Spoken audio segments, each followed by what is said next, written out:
Hi, my name's Emily and this video will help you prepare for lying supine in Pilates.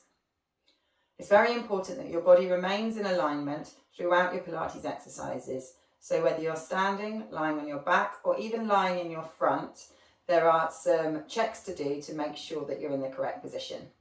That's what I'm going to take you through now. So if you sit on your mat,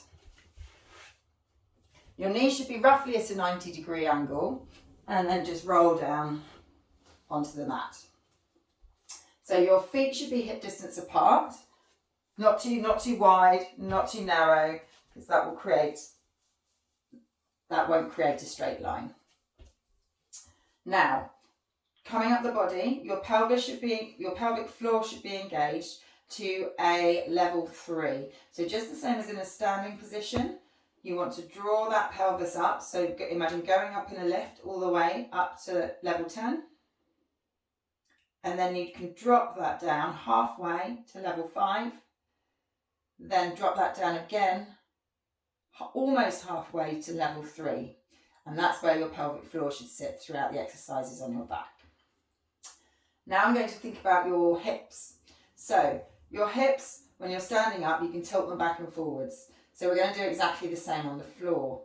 I want you to create a triangle with your fingers, your forefingers and your thumbs. And then if you just place that so that you're touching your hip bones and the triangle is pointing down towards your pelvis.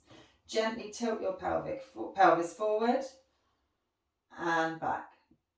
And then forward and back. Now you want to make that movement smaller until eventually the triangle is sitting flat. It shouldn't be pointing upwards or downwards. Now, for some, this may mean that there's a slight gap under your back, but it shouldn't go all the way through really. So don't be worried if you do feel a slight gap under here.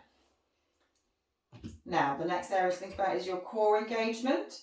So just as we do standing, we want this at a notch number 3. So imagine tightening that belt around your waist, drawing it all the way up to number 10. So you're really engaging your deep core muscles. Relax that to a notch number 5. And then relax it almost halfway again to a notch number 3. Now you're going to draw your shoulders up and down the back of your spine so that you're creating a V with your shoulder blades. Relax your fingers, don't tense your arms. And then the last thing to think about is your head. So imagine you've got that golden thread pulling the crown of your head. Your eye line should be directly towards the ceiling. Your chin very, very slightly tucked, but certainly not drawing down so that your eye line is forward. That's it. That's how you prepare for lying supine in Pilates.